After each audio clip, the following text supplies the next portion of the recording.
and there was a car that was right in front of me. Okay.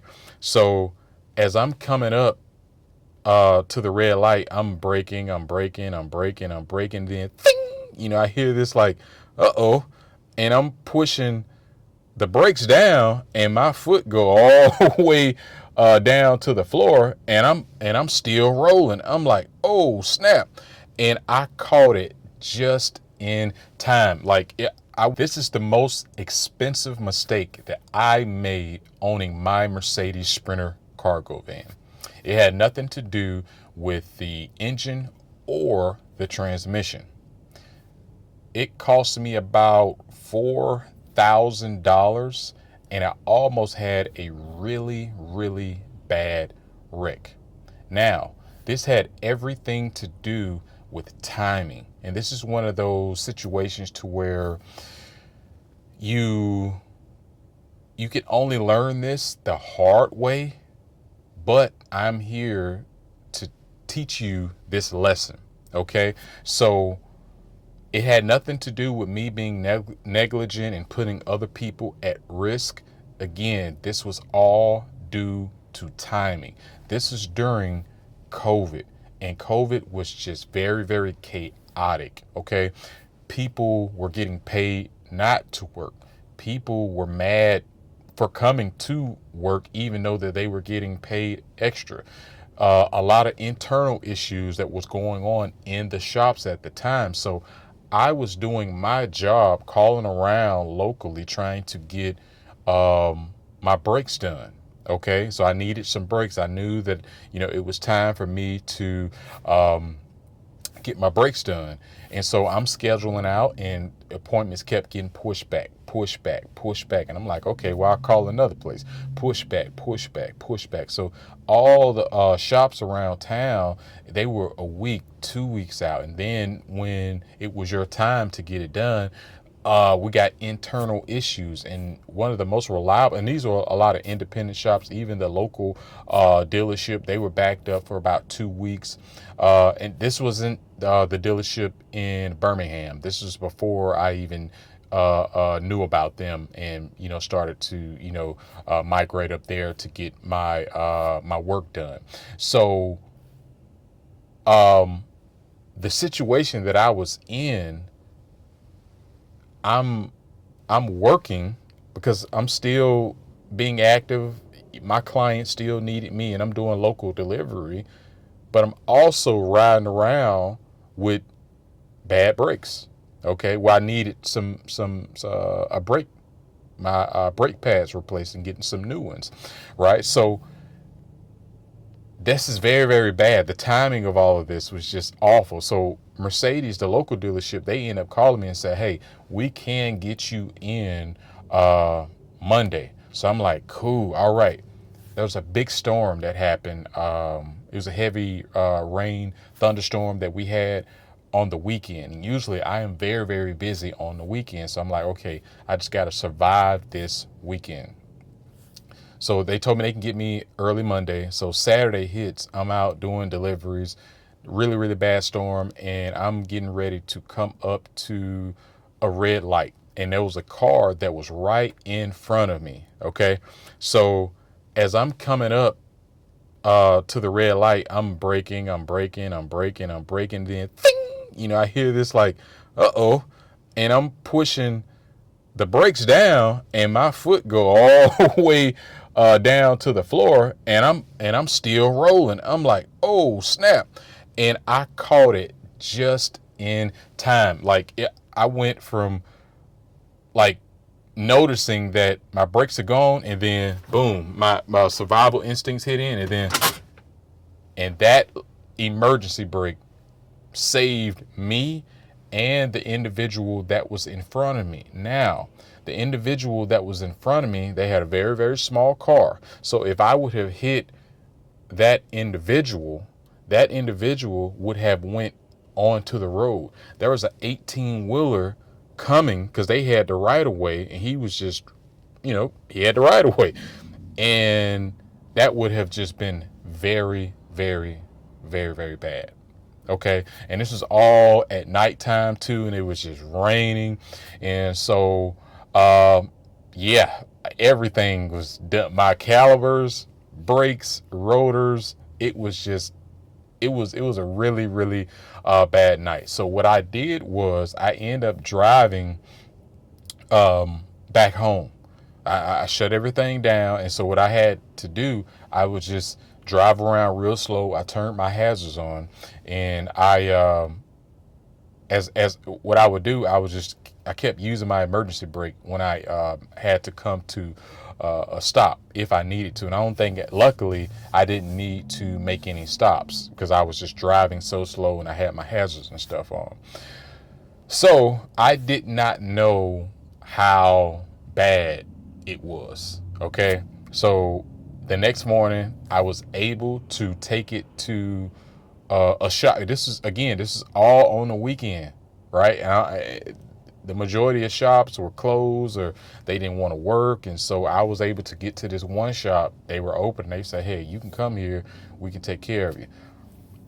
I get there and I knew it was bad. I did not know how bad it was. And they was like, dude, we got to replace everything. There's no way of saving this.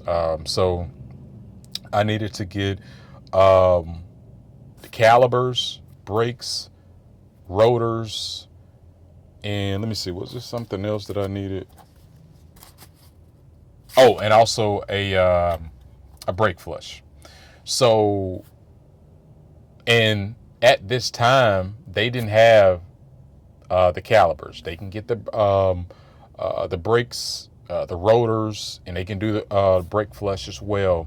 So also, they had to tow my truck to another shop that could do it, because the shop um, that I went to that was the closest to my home, they didn't have the lift that they needed for my vehicle. Now, so I had to get that towed, but we also had to find a way to get some calipers. So what we ended up doing was I called the Mercedes-Benz of Birmingham. I had to order the calipers from um, I had to order calipers from them, and they had to ship it to the shop that it was going to. Okay, so the cost of this was, in total, for the brakes, the rotors, the brake flush, and the labor. The total cost was 3860. Okay, so now the story was just beginning. All right, so also this also includes me having to rent a vehicle. Okay, so I had to rent a vehicle for about, I think, almost a week, and because it was around like $500, and that's not including the $300 deposit which you get back. Okay, so that was actually, yeah, $508.48 for the rental. Now we're going to talk about some key points here. Okay, and that is when you have factors going on outside of you and that are out of your hand, these things are going to happen. But I'm just telling you so you can think about these things if you end up coming into this type of situation. I was I did not have another vehicle, so therefore I had to come out of my pocket, right, to keep going, because I still had to make money. I still got clients, ordering. So I had to get a rental. Okay, now here is the dangers of going to independent shops. Okay, they got the work done.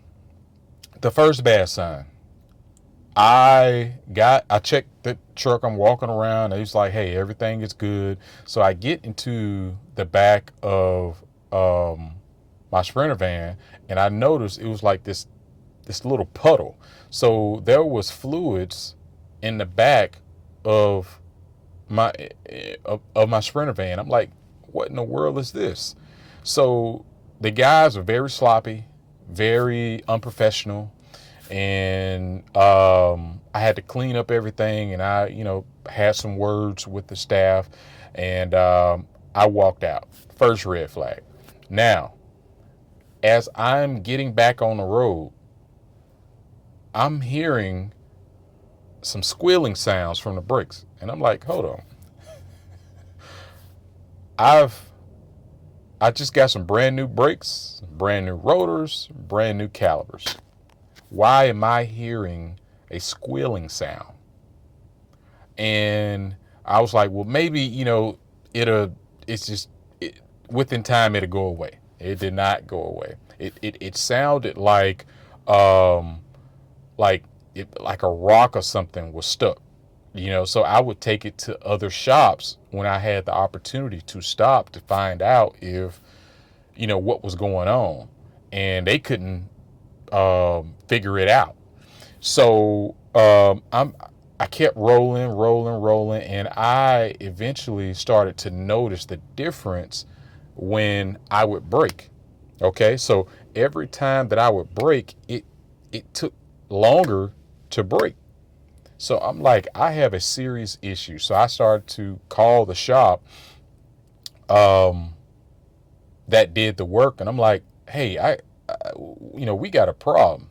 So again, here is a here's another red flag when dealing with independent shops when you have a Mercedes Sprinter van. A lot of shops, once they get their money, they really, really don't care. All right. They may have, and it's not the shop, it can just be that environment. It can be the staff. Again, this is, during COVID, a lot of emotions were going on with people due to the news, people having family issues and stuff. So, people, that can affect you. What's going on with other people, they can, take that out on you and just not do their job properly and stuff like that. So, now as I'm trying to work, I'm having to deal with a $4,000 problem that I paid for. So this is something that I should not have to worry about. But now everybody's pointing fingers. We don't know, or this person isn't here, but I'm still having to get out here and, work. Right. So it was like, well, it's not us, it's the calibers.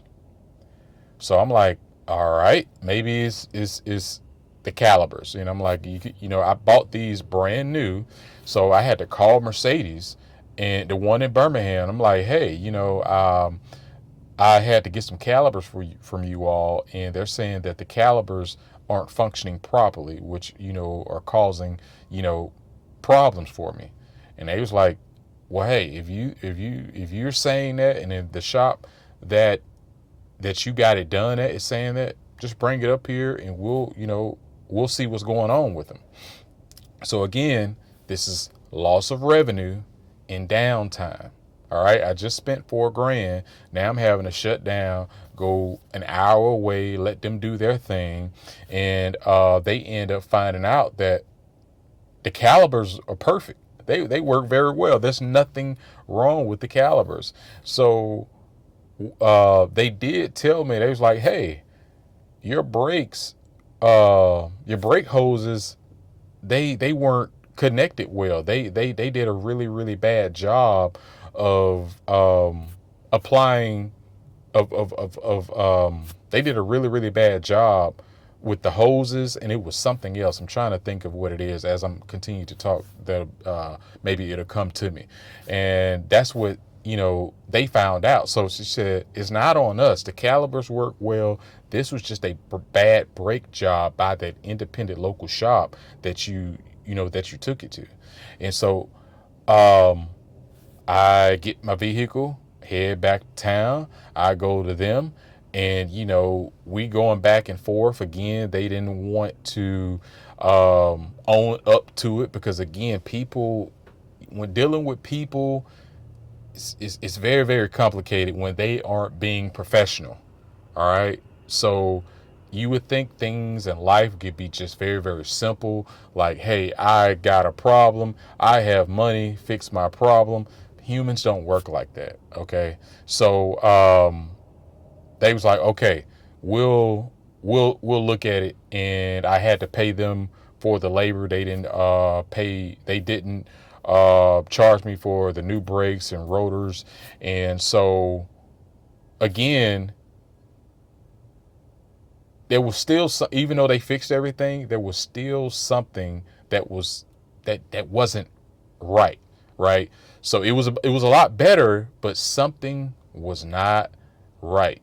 All right. So and what that was they didn't do a proper brake flush and the fluids. It was just again just a very, very bad brake job due to the incompetence of the independent shop. Okay. So going to an independent shop that's incompetent could cost you more money and time. Okay, so I may have spent $4,000, but in total it cost me anywhere between $5,000 to $8,000 due to downtime and loss of revenue. This is the dangers when you are dealing with people who are just incompetent. Just because someone may specialize in brakes and tires, and they may be really good at it, but due to that time of COVID, people was just off. Okay, people was just off.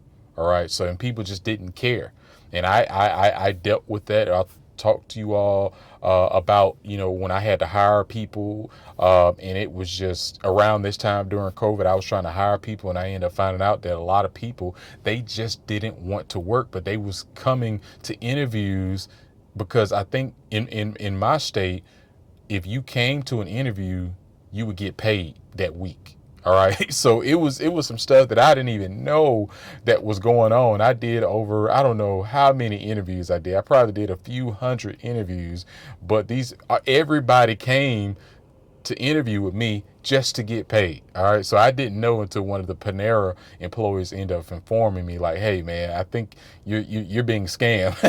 So I had to do some research, and I was like, okay, I'm being scammed. Okay. So, okay, everyone, we are finally here. You all have asked, I have now delivered. I've told you all to stop leaving money in traffic, stop leaving money while you on the road, stop leaving money on the table. And most importantly, I told you the number one money mistake that all cargo van business owners make, and that is not collecting data. Well, the link is in the description. Sign up below for the newsletter where you will be notified for free workshops, how-to guides, and how to increase your earnings in your local marketplace. We will go over it all, how to build out your website, local SEO, flyer designs, business card designs, so you could take control and build your own clientele list, and most importantly, for you to win in your local marketplace. Sign up below. So the key points that I want you to take away from this video is not having a backup vehicle. What can that do to you in this type of situation? Loss of revenue, downtime, real world constraints. Supply chain delays.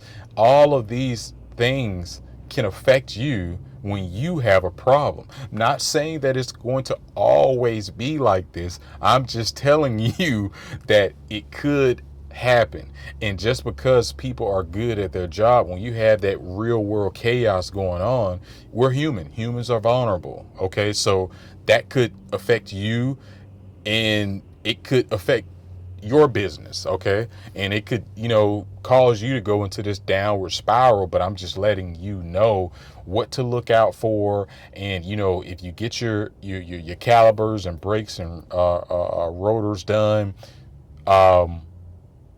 here are the signs that you should look out for and what to do moving forward. Okay, so most importantly, this is the part that most people don't budget for. Okay, the cost, the repair, the downtime, the independence of an incompetent shop versus if you were to go to a dealership. Okay, so if you have a guy at an independent shop and he's really, really good, or a staff that's really, really good, great, good for you. But you gotta know the difference between the independent versus the dealership. Or if you can do it, if you're a handyman and you can do your own calibers, hey, it's good.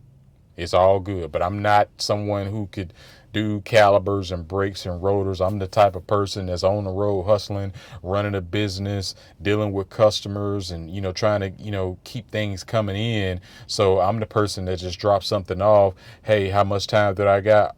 I'm in and out of there, and I expect it to be done, and I come back and get back on the road and do my thing. Okay, so this is something that you have to think about by being a Sprinter owner operator, because that is what you are. Now, the independent shop mistake that I made, and this is, I'm trying to drill this into you, into your decision making when you want to go the independent route or the dealership route. I am not saying that either is good, because if you all know my story, I went to my local dealership that I bought this from, and it was chaos. Okay, so either one. Okay, either one. So you have to factor this in. Okay, it's very, very important, because I'm here to make sure that you have a great experience and you can keep on the road and just know the factors of dealing with the other side of things that are just out of your hands. Okay, so I went with an independent shop, not thinking that I would be saving money, even though some people do that. But I went to the independent shop because they were the only ones who could do it at that time. That was the closest place to my home, and the place, the dealership, my local dealership, they was closed on Saturdays. They don't do any work on Saturday. They was actually scheduled for me for that Monday. So I didn't have a choice but to go to an independent shop. So it wasn't about me saving money. Whoever was going to get me back on the road, I would have been cool with that. So just because, if you choose to go to an independent shop, if you want to save money, think about, is it worth it? How much is this going to cost me if they aren't effective? You see? So me making that decision with the independent shop, it cost me money, downtime, major downtime, loss of revenue, and stress. I like stress that shouldn't have been put on me. So you have to factor these things in when you are making these choices and decisions. Okay, so you got to factor in the real cost of incompetence being a Sprinter van owner operator. You have to factor that in, guys, or ladies, if you have a Sprinter van, if you are a Sprinter van operator. All right, so you could be the best. Okay, you could be the best man, the best woman on the job doing your thing, or if you are a fleet operator, and you could be doing all the right things, but the incompetence could be a big cost of you. So you just gotta be on it. Okay. And a great lesson here, now that I'm bringing up the incompetence, is incompetence could be massive bills. Okay. So I just want to factor that in to you and to this community. A shop, an independent shop or dealership shop, their incompetence could be a massive bill to you. Okay. You can't think like I did. All right. I was thinking that, oh, this is your job. You could do your job. I'm going to go and do this and yada, yada, yada. But it didn't go that way. All right. So that's a lesson that I want to drill into you, and for you to have a great experience, because a lot of times it's not the Sprinter, it's dealing with other people. So the people whom that I think are very lucky out there, when I see videos on YouTube, are the men that could do their own calibers, brakes, and rotors and stuff. Unfortunately, maybe one day I'll be able to get to that point, but I just don't have the time. I'm running a business. I'm dealing with students. I'm dealing with parents. I'm all over the place. Okay. So I I thought that I could just, hire professionals. All right. Now, if you're owning or considering a Sprinter van for business and want help thinking through maintenance, downtime, and real cost, I do a limited amount of one-on-one clarity calls. This is not motivation. This is decision making and numbers. The link, if you need it, is pinned. I also run free workshops where we talk about business, creating systems for your business. If you are a Sprinter owner, operator, solo, or a fleet runner, if you want access to those, there's a free email sign up below as well. What really changed everything for me was realizing that a very, very small yearly investment, about $140 to be exact, could have saved me thousands of dollars a year on brakes, rotors, calipers, and tires. I break that down in this next video here. Thanks for watching. Safe travels out there on the road, and I will see you on the next one.